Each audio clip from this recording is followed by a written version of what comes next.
बहुत तेज बारिश हो रही है। उस समय गांव का एक मछुआरा तालाब से मछली पकड़ने गया।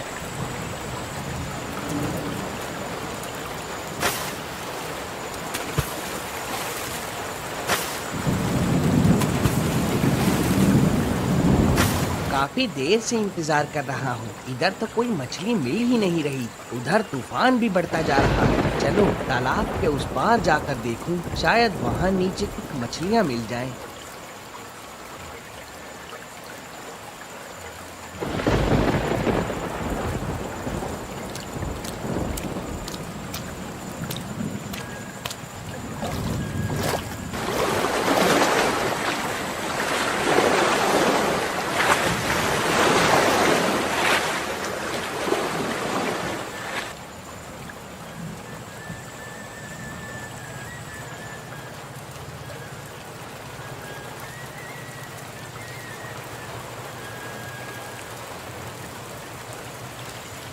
अरे ओ भाग्यवान, देखो तो आज कितनी ताजी ताजी मछलियाँ पकड़ कर लाया हूँ। जरा कुछ मछली तल कर दो, बहुत भूख लगी है, थोड़ा खा लूँ। अरे इतनी संध्या बेला में कौन मछली बनाएगा? उबले आलू और गरम चावल खा लो, वही ठीक रहेगा, समझे?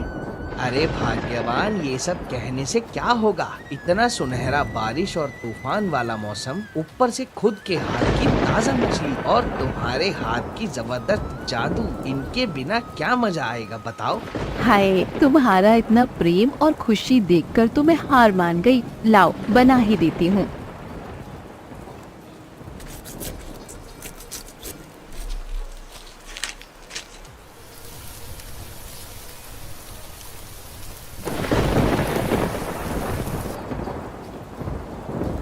अरे भाग्यवान, तुम्हारे हाथ की बनी मछली से इतनी प्यारी खुशबू आ रही है। लगता है खाने से पहले ही मैं इस खुशबू में खो जाऊंगा। तुम्हारे खाने बनाने की कोई बराबरी नहीं कर सकता, समझी भाग्यवान?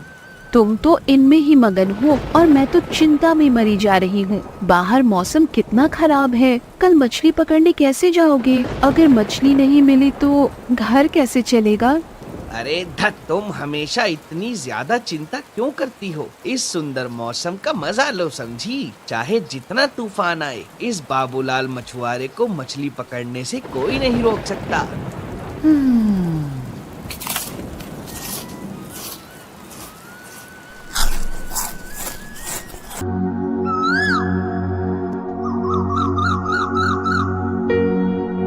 अगले दिन सुबह सुबह बाबूलाल मछली पकड़ने के लिए निकल पड़ा। नदी के बीच जाकर जाल बिछाकर मछली फंसाने का इंतजार करने लगा। कुछ देर बाद अचानक बाबूलाल ने एक प्यारे छोटे बच्चे को देखा।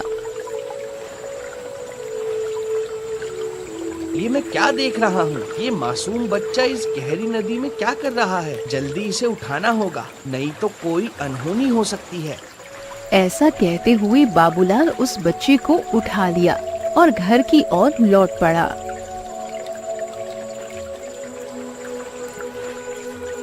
अरे ये क्या, मछली पकड़कर नहीं लाए? और ये किसके बच्चे को ले आए हो? मैं मछली पकड़ने गया था, तभी अचानक देखा नदी के पानी में ये नन्हा बच्चा टूटी फूटी हालत में बहता चला आ रहा है। मुझे बहुत दया आई, इसलिए तुरंत घर ले आया। पता नहीं किस अभागे का बच्चा है ये। क्या कह रहे हो? जिस नदी में मछली पकड़ने गए थे, ये प्यारा बच्चा उसी नदी में बहता आया क्या? हाँ भाग्यवान, ऐसा ही हुआ। इस दुनिया में और क्या क्या देखना पड़ेगा, कौन जाने। खैर, जब तक इस बच्चे के असली माँ बाप का पता न चले, ये हमारे पास ही रहेगा। ठीक है भाग्यवान, तुम्हें कोई आपत्ति तो नहीं है ना? नहीं नहीं, मुझे कोई आपत्ति नहीं है। मैं तो कहूँगी भगवान ने खुद इसे हमारे पास भेजा है। तुम तो जानते हो मैं कभी माँ नहीं बन सकी। महाराज, राजकुमारी अब हमारे बीच नहीं है, हमने उसे खो दिया। रानी अम्रपाली, ये तुम क्या कर रही हो? क्या हुआ है? मुझे साफ साफ बताओ। महाराज, जब राजकुमारी को साधु बाबा के पास ले जाया गया था, तब उन्होंने कहा था कि हमारी बेटी पर बुरी नजर है, इसीलिए उसे नदी में स्नान कराना होगा ताकि वह बुरी नजर से बच सके। लेकिन स्नान कराते समय वो हमारे हाथ से फिसल गई। महारानी, हमने अपनी राजकुमारी को इस तरह खो दिया। कितनी मिन्नतों के बाद वो हमें मिली थी। मालती, मेरी बेटी। इधर मछुआरा और उसकी पत्नी मालती को बड़े प्यार और स्नेह से पालने लगे।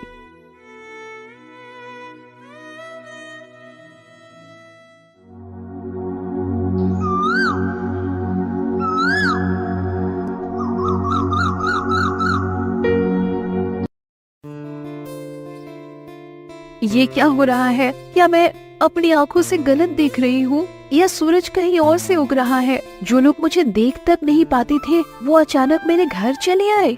हम तुझे देखने नहीं आए हैं, तेरी गोद में जो बच्चा है उसे देखने आए हैं। इसका मतलब लोग जो कहते थे वो सच है। कहाँ से उठा लाई ये बच्चा? सुना है तू तो माँ बनने लायक नहीं, तो फिर ये किसका बच्चा है? कहीं चोरी तो नहीं किया? बोल बोल ना। जरा मुंह संभाल कर बात करो। सुबह सुबह दिमाग मत खराब करो। तुम्हारी और मेरी पुरानी दुश्मनी मेरे संतान पर मत निकालो, समझी? जो बोलना है बाहर जाकर बोलो। यहाँ से जल्दी निकलो। देखो देखो इसके तेवर। सच बात कहने पर घर से भगा दोगी क्या? हमेशा से रूपा तो ठीक ही कह रही है, तू तो बोझ है। तेरे घर में बच्चा आया कैसे? मेरे घर में संतान कैसे आई और क्यों आई ये मेरा मामला है। इस बच्चे को मैं पाल रही हूँ, तुम लोग तो नहीं पाल रहे हो, इसीलिए तुम सबको इतनी चिंता करने की जरूरत नहीं है। अब चुपचाप मेरे घर से निकल जाओ, नहीं तो मैं खुद बाहर कर दूंगी। सुन लिया ना? अरे वाह, तेरे मुंह की धार तो पहले जैसी तेज है। कोई बात नहीं, हम भी तेज छुरी लेकर आए हैं। सुनो सुनो गांव वालों, सुनो, राजा की इकलौती बेटी खो गई है। अगर किसी को उसके बारे में कुछ खबर हो तो वो राजमहल आकर बताएं। इसके बदले महाराज उसको बहुत सारे उपहार देंगे।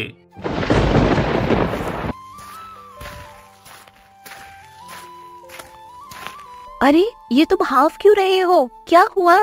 भाग्यवान, सर्वनाश हो गया। हमारे घर में जो बच्चा है वो कोई और नहीं, हमारे महाराज की प्यारी राजकुमारी है। हमें उसे वापस करना होगा, नहीं तो हमें बहुत बड़ी सजा मिलेगी। भाग्यवान, जल्दी करो, चलो उसे लौटा दे। ये क्या कह रहे हो? इस बांझ औरत के घर भगवान ने एक संतान भेजी और अब उसे भी लौटाना होगा? नहीं, ऐसा मत कहो। उसे मेरे पास ही रहने दो। वो मेरी प्यारी संतान है, मैं उसे नहीं दूंगी। कृपया करके मुझे उसे लौटाने के लिए मत कहो, दया करो। लेकिन भाग्यवान, समझने की कोशिश करो। अगर हमने ये बच्चा नहीं लौटाया और पकड़े गए तो हमें सजा हो जाएगी। भाग्यवान, नहीं, इसमें समझने जैसा कुछ नहीं है। सजा हो तो हो जाए, मैं इस बच्ची को अपने आंचल में छुपा कर रखूंगी। अपनी बच्ची को किसी को नहीं दूंगी।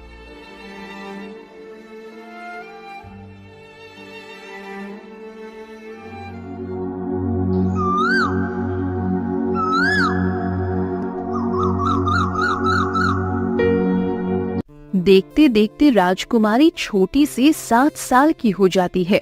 वो बहुत सुंदर और शरारती स्वभाव की थी। मिष्टी बेटी, अब तो पेड़ से नीचे उतरो, बहुत देर हो गई। तुझे नहला धुलाकर खाना खिला दूं। आजा बेटी, उतर जा अब। नहीं माँ, आज मैं नहीं उतरूंगी। तुम मुझे रोज खाना खिला के सुला देती हो, कभी मेरी सहेलियों के साथ खेलने नहीं देती। आज मैं भूलकर भी नीचे नहीं उतरूंगी। बस मैंने बोल दिया, आप जाओ, मैं अभी खेलूंगी। अच्छा ठीक है, मैं वादा करती हूँ, आज तुझे खाना खिलाकर नहीं सुलाऊंगी, खेलने जाने दूंगी। अब तो उतर जा बेटी। ले बेटी, जल्दी खा ले, सभी खाना ठंडा हो रहा है। ओहो माँ, आज भी वही चावल और सब्जी। ये सब मुझे अच्छा नहीं लगता है माँ। बेटी, तू तो जानती है ना कि हम कितने गरीब हैं। तेरे बाबा मछली पकड़कर जैसे तैसे घर चलाते हैं। इससे बेहतर खाना हम दे भी नहीं सकते बेटी। फिर भी कल तेरे बाबा से कहूँगी कि कुछ अच्छा लेकर आए। तुम तो रोज ऐसा ही कहती हो, लेकिन मैं कह रही हूँ कल मैं मसालेदार मटन ही खाऊंगी, बता देती हूँ। खाना खाने के बाद मिष्टी अपने सहेलियों के साथ खेलने चली जाती है। ओ राजू, आज हम क्या खेलेंगे? आज हम छुपन छुपाई खेलेंगे। हाँ, तुमने अच्छा खेल बताया। चलो तय करें कौन चोर बनेगा। आज तुम सब छुपो, मैं तुम्हें ढूंढूंगी। मैं उस तालाब के किनारे वाले पेड़ के नीचे छुप रही हूँ, ठीक है? तालाब के किनारे एक रानी बैठी रो रही थी। आप तालाब के किनारे बैठकर क्यों रो रही हैं? क्या हुआ आपको? बेटी, मैं इस राज्य की महारानी अम्रपाली हूँ, लेकिन अंदर से मैं बिल्कुल खाली हो गई हूँ। मैंने अपनी ही संतान को इस नदी में खो दिया है। अरे रानी माँ, आपको कितना दुख है। आपकी बातें सुनकर मुझे बहुत दुख हुआ। आप मत रोइए, भगवान आपके बच्चे को जरूर वापस लौटाएंगे। देखिएगा, आपकी बेटी जहाँ भी होगी बहुत अच्छी होगी। अगर मेरी बेटी मेरे पास होती तो वो भी तुम्हारे जैसी बड़ी होती। तुम्हें देखकर मेरे दिल को थोड़ी शांति मिली। अब से तुम रोज दोपहर में मुझसे मिलने आना बेटी। ठीक है रानी माँ, अब से मैं रोज दोपहर में आपसे मिलने आऊंगी। बेटी, तुझे तो आजकल घर में देख ही नहीं पाता। कहाँ रहती है सारा दिन? तुम्हारी बेटी तो अब मेरी कोई बात नहीं सुनती, बस घूमती रहती है। दोपहर को खाना खाकर न जाने कहाँ चली जाती है। बाबा, माँ की बात नहीं सुनो, मैं कहीं नहीं घूमती हूँ। बताऊँ ना बाबा, कुछ दिन पहले मैं तालाब के किनारे खेलने गई थी। वहाँ रानी माँ से मेरी मुलाकात हुई। अब मैं रोज उनसे मिलने जाती हूँ। उनकी बेटी बचपन में खो गई थी, इसीलिए वो बहुत दुखी हैं। बाबा, हमारी रानी माँ बहुत अच्छी इंसान है, सच में बहुत ही अच्छी। हे भाग्यवान, मुझे क्यों सुनना पड़ रहा है? मिष्टी की माँ, आज के बाद से तू कभी भी उस तालाब के किनारे रानी से मिलने नहीं जाएगी। वो बड़े लोग हैं, उनके विचार अलग होते हैं। हमारे जैसे गरीब लोगों का उनसे मेल जोल ठीक नहीं। मैं जो कह रहा हूँ समझी तू? लेकिन बाबा, रानी माँ बहुत अच्छी हैं। पक्का एक दिन मैं आपको भी उनसे मिलाऊंगी, तब आपको भी समझ में आएगा बाबा। तेरे बाबा ने जो कहा वो तेरे कान में नहीं गया क्या? फिर भी मुँह चलाकर जवाब दे रही है। आज के बाद तेरा घर से बाहर निकलना बंद, समझी?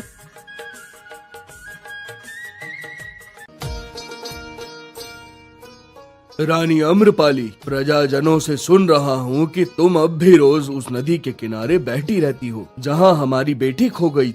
इस तरह बैठे रहने से क्या वो लौट आएगी रानी? महाराज, माँ का दिल बहुत बेचैन होता है। हर समय अपनी संतान के लिए रोती रहती हूँ। उस नदी के पास बैठकर ऐसा लगता है जैसे मेरी बेटी का चेहरा देख रही हूँ। लेकिन महाराज, हाल ही में वहाँ मैंने एक मछुआरे की बच्ची को देखा। उसकी आंखों में एक अजीब सा अपनापन है। उसकी सूरत इतनी मनमोहक कि जब मैं उसे देखती हूँ लगता है मैं अपनी मालती को देख रही हूँ। जब वो मुझे पुकारती है तो लगता है मेरी मालती ही मुझे पुकार रही है। ये क्या कह रही हो महारानी? पहले तो कभी ऐसा नहीं बोला आपने। एक काम करो, आज ही उस बच्ची को हमारे राज दरबार में ले आओ। मैं भी अपनी आंखों से उसे देखना चाहता हूँ। आप बिल्कुल ठीक कह रहे हैं महाराज, आज ही मैं उसे लेकर आऊंगी। ये क्या, वो बच्ची आज अब तक क्यों नहीं आई? इतनी देर तो कभी नहीं करती थी। कहीं उसे कोई परेशानी तो नहीं हुई? नहीं नहीं, मेरा मन बहुत घबरा रहा है। मुझे तुरंत राज दरबार जाकर महाराज को सब बताना होगा। माँ, ओ माँ, आज के बाद मुझे रानी माँ से मिलने मत भेजना। आज से मैं कभी भी रानी माँ से मिलने नहीं जाऊंगी। मैं कसम खाती हूँ। माँ, बस एक बार बाहर जाने दो मुझे। मिष्टी, मैं तो कब से कह रही हूँ तुम्हें उस रानी माँ से मिलने नहीं जाना है, फिर भी तुम बार बार क्यों जिद कर रही हो? क्या रानी माँ तुझे मुझसे भी ज्यादा अपनों जैसी लगने लगी। नहीं माँ, मैंने रानी माँ को वादा किया था कि मैं रोज उनसे मिलने जाऊंगी। अचानक मना कर दूंगी तो मैं वचन भंग कर दूंगी माँ। और तुमने ही तो सिखाया था कि वचन तोड़ना ठीक नहीं है।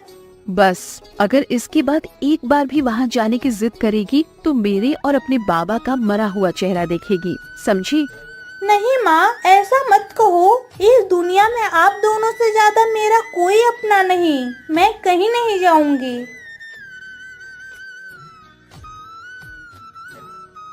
महारानी, आप इतनी जल्दी लौट आई, लेकिन वो लड़की आपके साथ नहीं है क्या? महाराज, मैंने नदी के किनारे बहुत देर तक इंतजार किया, लेकिन आज वो बच्ची नहीं आई। मेरे मन में बहुत बेचैनी हो रही है।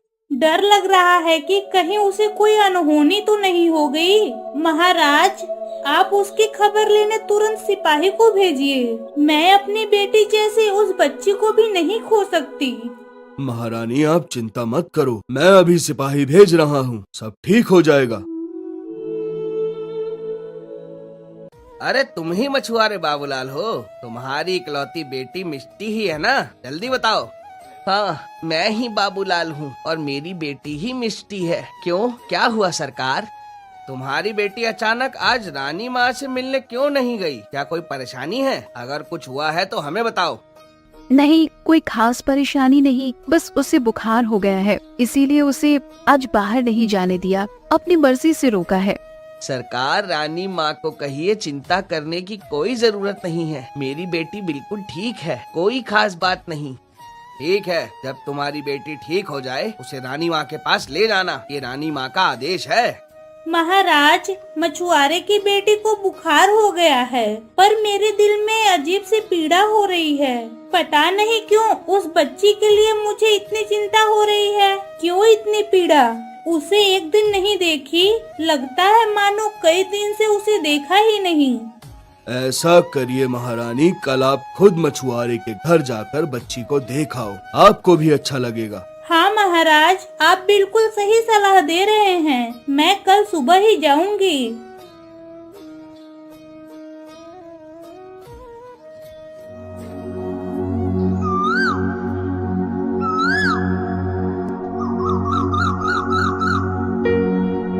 राजा के लोग खोजते खोजते हमारे घर तक पहुंच गए हैं। भाग्यवान, जल्दी करो, इससे पहले कि हम पकड़ में आ जाएं, हमें खुद ही उस बच्ची को वापस कर देना चाहिए, नहीं तो बहुत बड़ी मुसीबत सामने है। तुम समझ रही हो ना भाग्यवान, मैं क्या कह रहा हूँ? और फिर दूसरों के संतान को इस तरह छुपा कर रखना हमारे लिए ठीक नहीं। उसकी माँ बहुत दुखी हो रही है। मैं आपसे विनती करती हूँ, आप मिष्टी को मुझसे दूर ले जाने की बात मत कहो। उसे पाकर मैं अपने सारे दुख भूल गई थी। अगर उसे वापस दे दूं तो फिर उसी दुख के समुद्र में डूब जाऊंगी। मिष्टी को मैंने अपनी जान से भी ज्यादा प्यार किया है, उसके बिना मैं जी नहीं पाऊंगी। दूसरी ओर रानी महारानी मिष्टी को देखने मछुआरे के घर पहुंचती है। रानी को देखकर मछुआरे की पत्नी चकित हो जाती है। प्रणाम रानी माँ, आप अचानक इस गरीब के घर में? मैं तुम्हारी बेटी को देखने आई हूँ। सुना है मिष्टी की तबीयत बहुत खराब है। कहाँ है मिष्टी? मुझे उसके पास ले चलो, मैं उससे मिलना चाहती हूँ। वो पहले से काफी अच्छी है, चिंता की कोई बात नहीं रानी माँ, आप निश्चिंत होकर महल लौट जाइए। बेटी मिष्टी, तुम कैसी हो? एक दिन तुम्हें नहीं देखा तो लगता है कितने दिनों से नहीं देखा है। मैं अब ठीक हूँ रानी माँ, आप मुझे देखने मेरे घर आई, मुझे बहुत खुशी हुई रानी माँ। गीता, तुम्हारा घर तो देख रही हूँ कितना टूटा फूटा है। तुम लोग यहाँ मिष्टी के साथ कैसे रह पाते हो? यहाँ हमें कोई तकलीफ नहीं होती रानी माँ, इस टूटे घर में भी हमारा सब कुछ है, परेशान होने की कोई बात नहीं रानी माँ। नहीं नहीं, ऐसा कहने से कुछ नहीं होगा। देखो, तुम तीनों कल सुबह राजमहल आओ, वहाँ तुम्हारे लिए एक घर खाली करवा दिया जाएगा। तुम लोग वही रहोगे और तुम्हारे पति को एक अच्छी नौकरी भी दिलवा दी जाएगी, ठीक है? रानी महल लौटने के रास्ते में गीता की उन्हीं दो पड़ोसियों से मिलती है। प्रणाम रानी माँ, आप अचानक हमारे गांव में, कोई समस्या है क्या? नहीं, दरअसल बाबूलाल मछुआरे की बेटी बीमार थी, उसे देखने आई थी। अजीब ममता हो गई है उस बच्ची के लिए। खैर, तुम सब लोग ठीक हो ना? कोई दिक्कत हो तो महाराज को जरूर बताना, समझी? रानी माँ, जब तक महाराज है हमें कोई कष्ट नहीं होगा। आप जैसे राजा रानी को पाकर हम गांव वाले धन्य हैं। लेकिन आपके लिए बहुत दुख होता है, इतनी छोटी उम्र में राजकुमारी को खो दिया। आपके दुख में हम भी दुखी हैं। लेकिन जिस घर में आप गई थी वो बच्ची उनकी अपनी नहीं, उन्होंने उसे कहीं से पाया था। हमें शक होता है। शक होता है? कहाँ से पाई थी? मुझे साफ साफ बताओ। वो मछुआरा कई साल पहले नदी में मछली पकड़ते हुए इस बच्ची को पाया था। उसकी पत्नी तो बांझ है, उसे तो कोई संतान नहीं थे, इसीलिए उस बच्ची को उन्होंने पाला। रानी तुरंत राजमहल लौटकर महाराज को सारी घटना बताती है और फूट फूट कर रोने लगती है। महाराज के आदेश पर सैनिक मछुआरे और उसकी पत्नी और मिष्टी को पकड़कर महल में लाते हैं।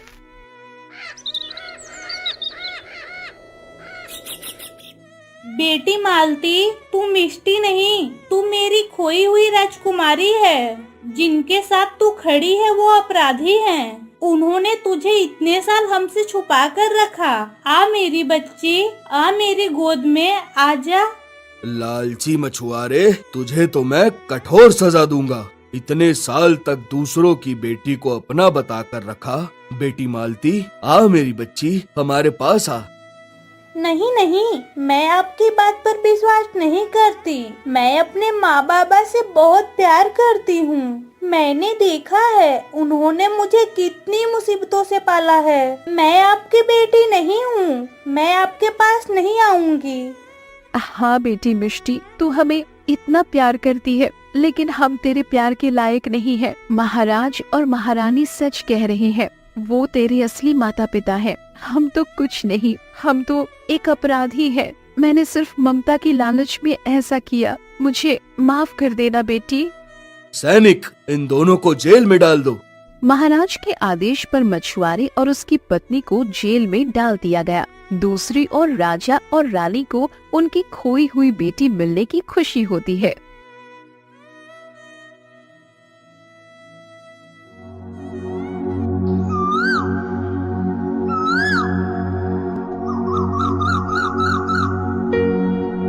तुम्हारे जन्म के बाद पहली बार जन्मदिन पर तुम्हें पाया है। बताओ बेटी, तुम्हें क्या चाहिए?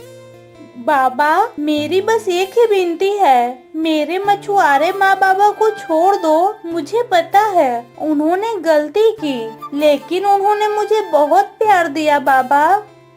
मालती, जिन्होंने तुझे हमसे इतने साल दूर रखा, क्या तुम उनके लिए मुझसे निवेदन कर रही हो? महाराज, मछुआरा और उसकी पत्नी हमसे अपराध तो कर बैठे, लेकिन उन्होंने हमारी प्यारी बेटी को पाला। उनकी वजह से आज हमें हमारी बेटी वापस मिली, इसीलिए हम उनके आभारी हैं। मैं भी यही चाहती हूँ, उन्हें माफ कर दीजिए। आखिरकार राजकुमारी मालती की आग्रह पर महाराज मछुआरे और उसकी पत्नी को माफ कर देते हैं और रिहा कर देते हैं।